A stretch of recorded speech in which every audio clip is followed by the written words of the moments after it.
1. 흥하는 자와 망하는 자. 은주의 교체. 주의 성립은 성인 전설에 쌓여있다.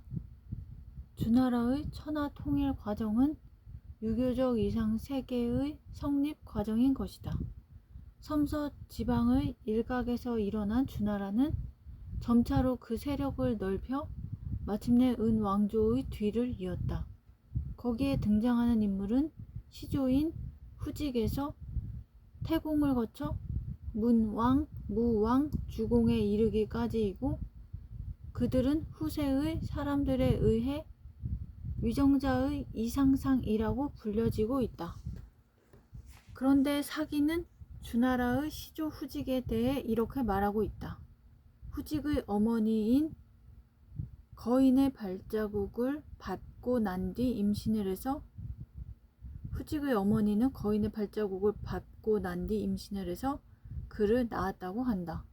불길한 아이라고 해서 길에 버렸으나 소나 말도 밟지도 않고 피해가고 산속에 버리면 사람이 지나다가 구해주는 것이었다. 그래서 이번에는 얼음이 꽉 찬 개천에 버렸더니 새들이 날아와 날개로 감싸주었다. 그래서 이 아이는 신의 아들이 틀림없다고 믿게 되었다. 그 다음부터는 아이를 잘 키웠다. 이 아이가 커서 순을 섬겨 농업에 큰 공을 세웠다. 이 후직에서 몇 세대를 지나 고공단보의 대에 이른다.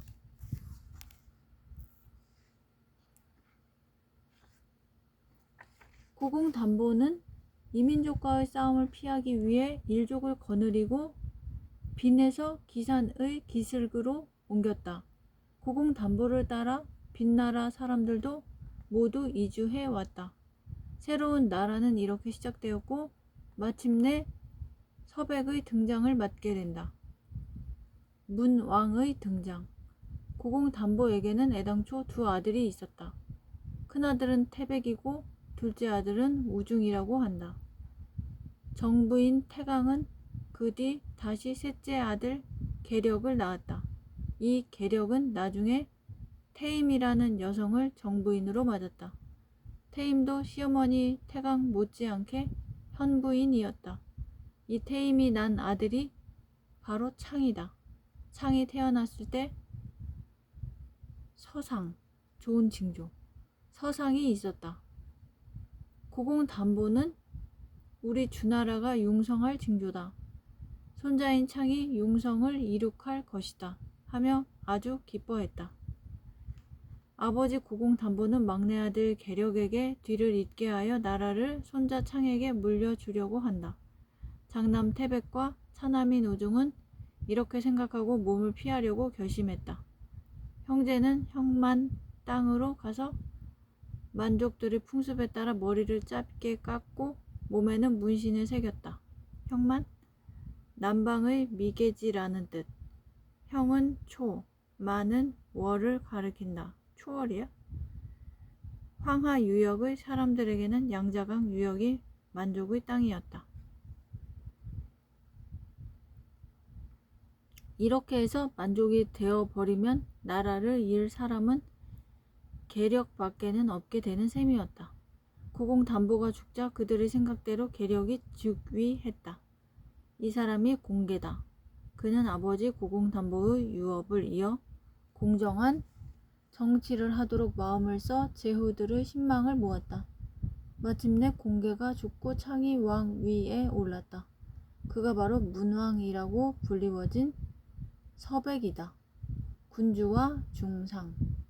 서백은 정치의 본을 후직, 공류, 고공단보, 공계와 같은 성군에게서 찾아 얻은 정치에 힘을 썼다. 노인이나 어린이들을 귀중히 하고 현자를 정중하게 대접하며 뛰어난 사람과 이야기하기 위해서는 식사 때도 가리지 않았다. 그래서 서백 밑에는 인재들이 점점 모여들었다. 백이, 숙제 두 형제는 서백이 노인에 대한 사려가 깊다는 소문을 듣고 멀리 고죽국에서 서백을 찾아왔다. 패전, 괭요, 산의생, 육자, 신갑대부 등도 마찬가지로 서백을 동경해서 주나라로 이주해 왔다. 제후들 가운데는 이것을 시기하는 자도 있었다. 그중 한 사람인 숭후호가 주에게 고자질을 했다. 서백은 열심히 덕을 쌓아 제후의 인기를 모으고 있습니다. 그대로 방치해두면 은의 화가 됩니다. 이 중상으로 서백은 유리에 유폐되고 말았다. 서백을 염려하던 신하, 괭요 등이 유신국의 미녀를 비롯해서 여융국의 문마,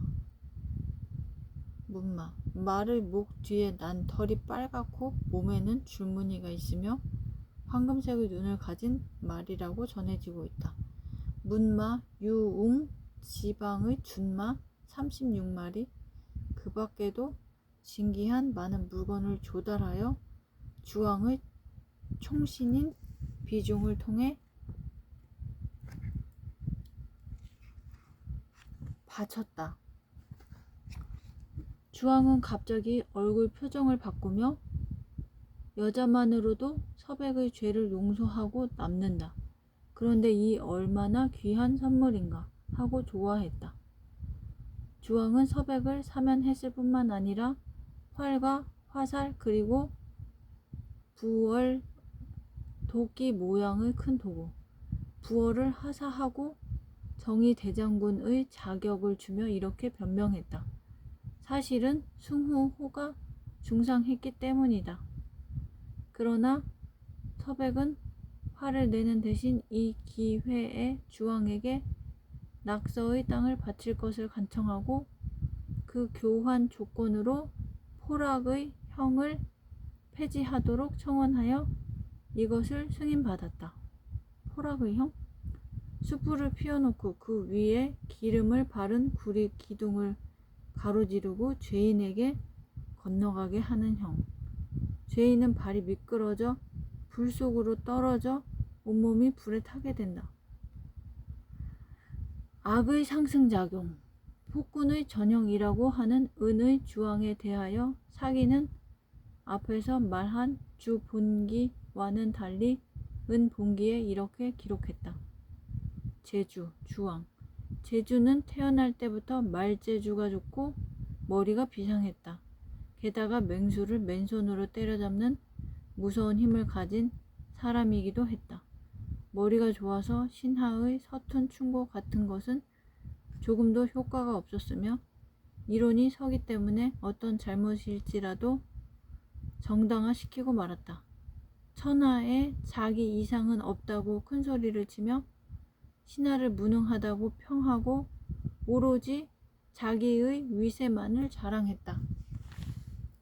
또한 술을 좋아하여 술에 빠질 정도로 마셨다. 여자에게도 푹 빠졌다. 더욱이 달기라고 하는 미녀를 총애하고 그녀의 말이라면 무엇이든지 들었다. 달기가 시키는 대로 악사 사연에게 명령해서 북리의 춤과 미미의 악이라는 관능적인 음악을 만들게 했다. 그리고 가혹한 세금을 과해서 녹대의 부의 재물을 축적하고 거교의 창고에 식량을 가득 채웠다. 왕궁에는 진귀한 품종의 개와 말과 그 밖의 멋진 물품이 많이 쌓였다. 또한 사구의 이궁을 확장해서 정원과 누각을 만들고 온갖 종류의 새를 놓아 길렀다. 처음부터 신을 위한다는 생각 같은 것은 추호도 없이 많은 신하를 이궁에 모아놓고 노는데 미쳤다. 연못에 술을 채우고 주위의 나무에 고기를 매달고 그 사이를 남녀가 알몸으로 뒤쫓게 했는데 이런 연회가 밤낮 없이 계속되었다. 이쯤 되면 당연히 폭정을 비난하는 백성의 소리가 높아지며 배반하는 제후가 생기게 된다. 그러면 주왕은 도리어 가혹한 형벌을 주었고 호락이라는 잔악한 처형까지도 행했다. 그 당시 가장 중요한 자리인 삼공에는 서백창, 구후, 아쿠 세 사람이 있었다. 구후에게는 아름다운 딸이 있었는데 주왕에게 소실로 보내게 되었다. 그런데 구후의 딸은 주왕의 말을 좀채로 듣지 않았다. 화가 난 주왕은 처녀를 죽이고 또 구후까지도 죽여 소금에 절였다. 너무 지나친 처사에 아쿠가 심한 말로 충고하자 이번에는 아쿠를 죽여 고기포로 만들어 버렸다. 서백창은 이 소식을 듣고 남몰래 한숨을 내쉬었다. 그런데 숭후호의 밀고로 서백은 유리에 유폐되고 말았다.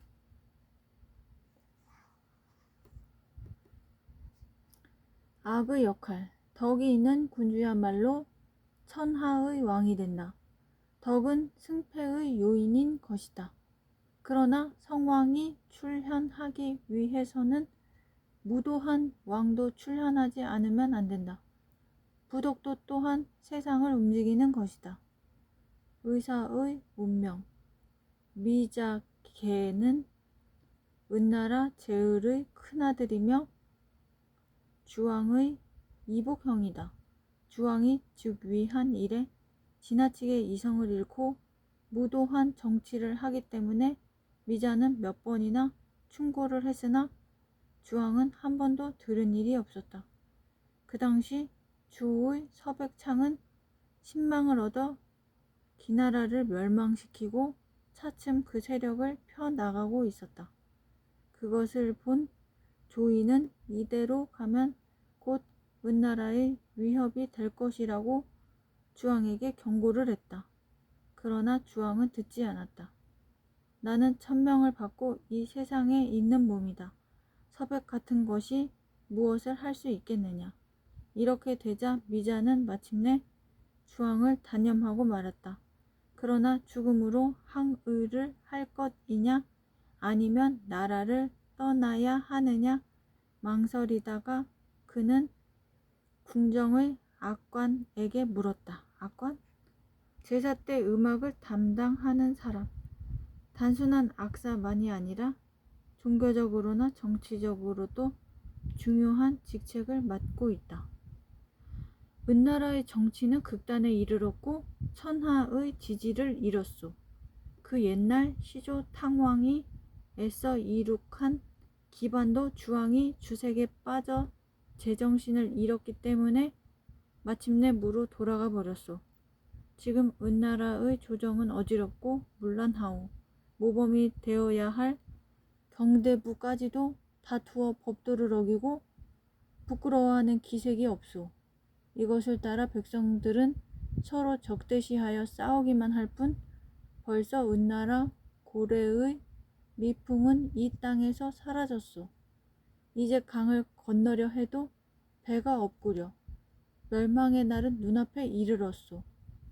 나는 지금 곧 은나라를 떠나 나는 지금 곧 나라를 떠나 가족을 멸망해서 구하려 하는데 그것이 잘못이겠소? 서슴지 말고 말해 주시오. 내가 옳은 길을 가기 위해서는 어떻게 하면 좋겠소? 악관의 장은 이렇게 대답했다. 지금은 하늘이 은나라에게 재앙을 내려 은나라를 멸망시키려고 합니다. 그런데도 주왕은 하늘을 무서워하지 않고 장로의 말에 귀를 기울이지 않습니다. 더욱이 백성들은 신의 제사를 경멸하고 있습니다. 이런 현상을 바로 잡는다면 가령 목숨을 버린데도 후회스럽지 않을 것입니다. 그러나 그것을 기대할 수 없다면 나라를 떠날 수밖에 별 도리가 없습니다. 이 말대로 미자는 은나라를 떠날 길을 택하였다. 주왕에게 기자라고 하는 숙부가 있었다. 주왕이 상하 젓가락을 주문할 때 기자는 한숨을 쉬며 이렇게 말했다. 상하 젓가락 다음엔 옥으로 만든 술잔을 만들 것이며 그 다음은 보다 더 한층 진귀한 보물을 탐내게 될 것이다. 나아가서는 타고 다니는 것을 장식하고 궁전을 장식하는 등 그칠 수가 없을 것이다. 주왕의 방탕은 기자의 예상대로 날이 갈수록 더 심해갔다. 기자의 충고 같은 것에 귀를 기울이려고도 하지 않았다. 차라리 나라를 떠나도록 권하는 사람도 있었다. 그러나 기자는 다음과 같이 말하는 것이었다. 내 의견을 들어주지 않는다고 해서 나라를 떠나버린다면 신하로서 주군의 부끄러움을 천하에 알리는 것뿐만 아니라 책임을 회피하는 것도 된다. 나는 도저히 그럴 수가 없다. 기자가 택한 길은 광인의 옷차림을 하고 노예의 신분으로 전락해 버리는 것이었다. 마침내 그는 운둔 생활을 하며 검은고로 남모르는 슬픔을 달랬다. 후세의 사람은 이 가락을 기자조라고 불렀다. 왕자 비간도 주왕의 숙부였다. 기자의 충고가 받아들여지지 않아 기자가 노예의 몸으로 전락한 것을 보고 비간은 이렇게 말했다. 주군에게 잘못이 있을 때 죽음을 무릅쓰고 진언하는 것이 우리의 할 일이며 그렇지 못하다면 어찌 군신의 도리라고 하겠습니까? 비간은 바른 말로 주왕에게 간했다. 주왕은 화를 내며 말했다. 내가 성인이냐? 성인의 심장에는 7개의 구멍이 있다고 들었다. 사실인지 아닌지를 보여달라. 주왕은 비간을 그 자리에서 죽이고 심장을 도려냈다. 미자는 더 참을 수가 없었다. 아버지와 아들 사이는 고륙의 정으로 묶여져 있다. 아버지에게 잘못이 있을 때 아무리 말을 해도 소용이 없을 경우는 아들의 입장에서 눈물을 머금고 아버지를 따라야 한다. 이에 반해 죽음과 신하는 의로 묶여 있다. 신하로서 아무리 진언을 해도 그것이 받아들여지지 않는다면 주군을 돌보지 않는 것도 허용이 된다. 그래서 미자는 악관들의 의견대로 은나라를 떠나고 말았다. 출처진퇴. 섬기는 군주가 무도할 경우 신하로서의 처신이 문제다. 내버려 두고 떠나느냐, 광인으로 변장을 하느냐, 아니면 끝까지 남아서 진언을 하느냐. 사기에서는 몇 가지의 해답을 제시하고 있다.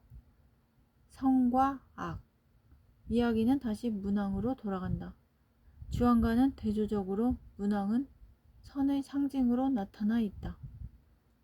서백, 문왕. 서백은 밖으로 나타나지 않게 덕행을 계속했다. 언제나 제후들은 분쟁이 있을 때 서백에게 그 판정을 구하곤 했다. 때마침 우와 예 두 나라 사이에 분쟁이 일어났는데 좀채로 해결이 나지 않아 그 판결을 주에서 얻기로 했다. 그래서 두 나라의 군주가 주나라를 방문했다.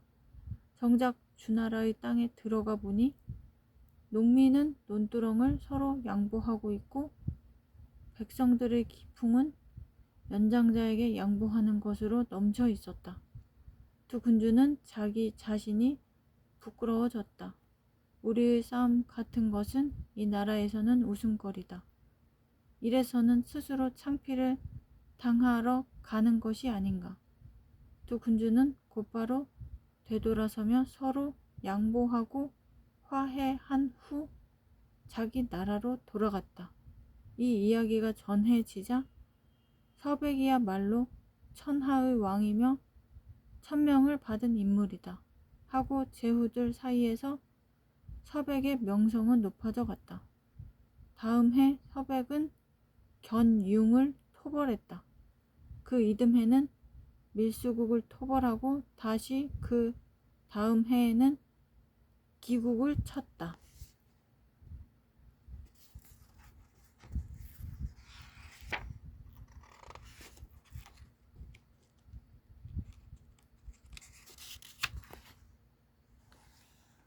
서백의 활약은 은나라에게 있어서 위험이었다. 이것을 염려한 신하 조이가 경계하도록 왕에게 말했으나 주왕은 내 지위는 1000명으로 정해져 있다. 서백 같은 것이 어쩔 것이냐 하며 전혀 받아들이지 않았다. 서백은 계속해서 다음 해에 우국을, 그 다음 해에는 순국을 토벌하여 풍읍을 건설하고 도읍을 기산의 산기슭에서 풍읍으로 옮겼다.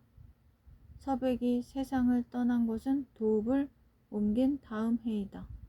서백의 태자인 발이 뒤를 이었는데 이 사람이 바로 무왕이다. 1000명의 상징. 무왕은 즉위하자 군사에는 태공망을, 왕의 보좌역에는 동생 주공단을 임명하고 소공과 필공에게는 군무를 담당케 하여 모두 함께 문왕의 사업을 계승하는 데 힘썼다. 즉위한 지 9년에 무왕은 문왕을 모신 필당에 가서 그 영을 빌었다. 그 뒤 무위를 떨쳐 진로를 동으로 잡고 맹진까지 행진했다. 그때 무왕은 사령관이 위치하는 중군에 문왕의 위패를 안치하고 스스로 태자발이라고 칭했다. 결국 이번 출병은 문왕의 뜻이지 결코 자기의 독단이 아니라는 것을 보여준 것이다. 출발에 앞서 무왕은 사마, 사도, 사공 그리고 그 밖의 여러 관원들을 모아놓고 이렇게 말했다. 나는 미숙한 몸이면서 성군의 유덕을 입어 그 유업을 이어받게 되었소. 그대들은 나와 함께 힘이 미치는 한 선을 권장하여 악을 없애고 성군의 공업을 대성시킬 것을 맹세해 주시오. 드디어 출정할 때가 되어 태공망 여상이 지휘를 맡고 산하의 대장들에게 명령을 내렸다. 그대들의 장병과 선박 모두를 가지고 출정하라. 늦는 자는 목을 베리라. 황하를 건널 때였다. 강 중간쯤 와서 무왕의 배에 흰 고기가 날아들었다. 무왕은 이 고기를 잡아 신에게 바쳤다. 상륙한 다음 이번에는 하류 쪽에서 불의 구슬 같은 것이 날라왔다. 한번 지나가고 나서 다시 방향을 바꾸어 무왕이 앉은 가까이에 멎었다. 그것을 보니 몸이 새빨간 까마귀였다. 까마귀? 왕조마다 하나의 색을 정하고 정색으로 받들었다. 흰 것은 은 왕조의 정색이고 빨간 것은 주 왕조의 정색이다. 흰 고기가 주에 붙잡히고 빨간 까마귀가 주의 진영으로 날아든 것은 양국의 운명을 암시한다. 그 우는 소리는 정말 유창했다. 사전에 약속은 없었는데도 차례로 맹진으로 달려와 뵙는 제후의 수가 800에 달했다. 이들은 모두 입을 모아 지금이야말로 주왕을 칠 때입니다 하고 무왕에게 말했다. 서두르지 마시오. 1000명은 아직 은나라를 떠나지 않았소. 하고 무왕은 일단 철군하였다. 집단 행동의 원리. 집단 행동을 이끌어 가기 위해서는 자발적인 동기를 만들고 상징적인 것을 조작할 필요가 있다. 그리고 에너지를 축적하고 그것을 단번에 폭파시킬 수 있는 기제도 필요하다. 문왕의 위패, 흰 고기, 새빨간 까마귀, 병사를 철군시킨 조치. 이런 것들은 모두 의지의 통일을 위해 꼭 있어야 하는 준비라고 해도 좋을 것이다. 목야의 맹세. 그 후 2년이 지났다. 주왕의 난폭과 타전은 끝이 없었다. 숙부인 비간을 죽이고 충신 기자를 유폐시켰다. 은나라의 악관들도 제사 때 쓰는 악기를 가지고 주나라로 도망해 버렸다. 사태가 이쯤 되자 무왕은 드디어 제후들을 향해 선언을 하고 걸기를 재촉했다. 주왕의 죄는 용서할 수가 없다. 이젠 토벌만이 있을 뿐이다. 그래서 무왕은 문왕의 위패를 받들고 병거 300대, 사관 3,000명, 무장한 병사 5,000명을 이끌고 동쪽으로 출발했다. 무왕 11년 12월 무오일, 전 군은 맹진으로 갔다. 제후들도 모두 모여 저마다의 의견을 바쳤다. 이번만은 용서해서는 안 됩니다. 무왕은 제후의 기대에 따라 태서 서경의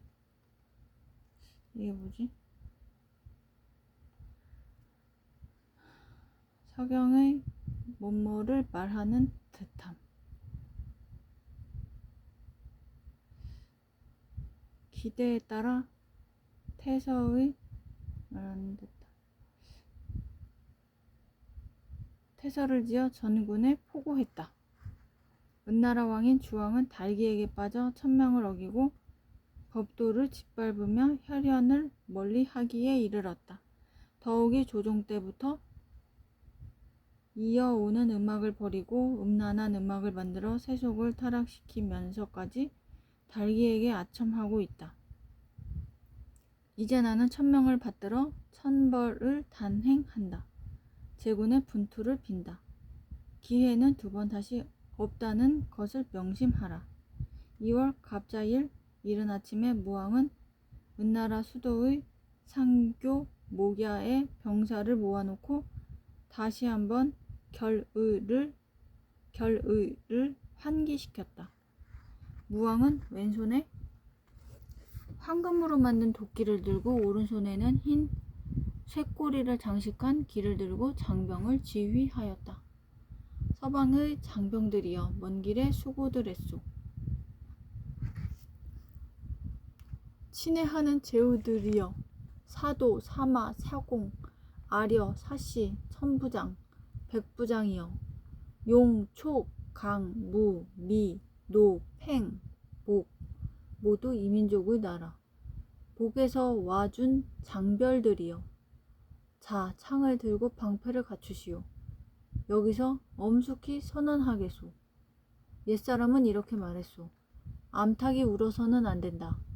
암탉이 울면 집안이 망한다고.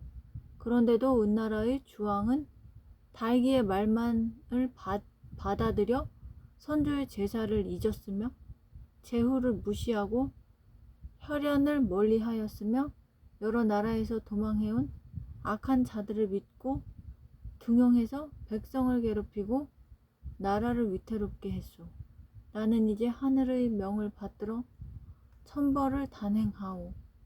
오늘의 싸움에 있어서는 이를 쫓아 깊이 들어가지 마시오. 조급히 서둘러 대우를 이탈하지 마시오. 호랑이와 같이 용맹하게 여기 이 모갸에서 싸우시오. 도망하는 적은 죽이지 말고 살려서 우리나라의 일꾼으로 만듭시다. 분투 노력하시오. 게을리하는 일이 있으면 엄벌이 내려질 것을 명심하시오. 선언이 끝나자 모여든 제후들의 전차 4,000대를 중심으로 모든 병력은 모갸에 진을 쳤다. 주왕의 최후, 무왕이 쳐들어왔다는 소식을 듣고 은나라의 주왕은 70만의 대군을 이끌고 나왔다. 무왕은 먼저 태국망에게 명령하여 용사 100명으로 선제 공격을 시켰다. 이렇게 해서 전 군의 사기를 높인 뒤 근위병을 이끌고 단번에 주왕의 군으로 밀어닥쳤다. 주왕의 군은 수적으로는 많았으나 전의는 하나도 없었다.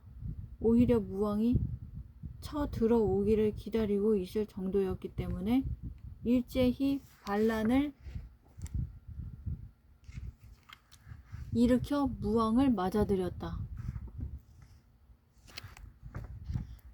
무왕의 군이 쳐들어가자 은나라의 병사들은 주왕을 버리고 모두 흩어져 버렸다.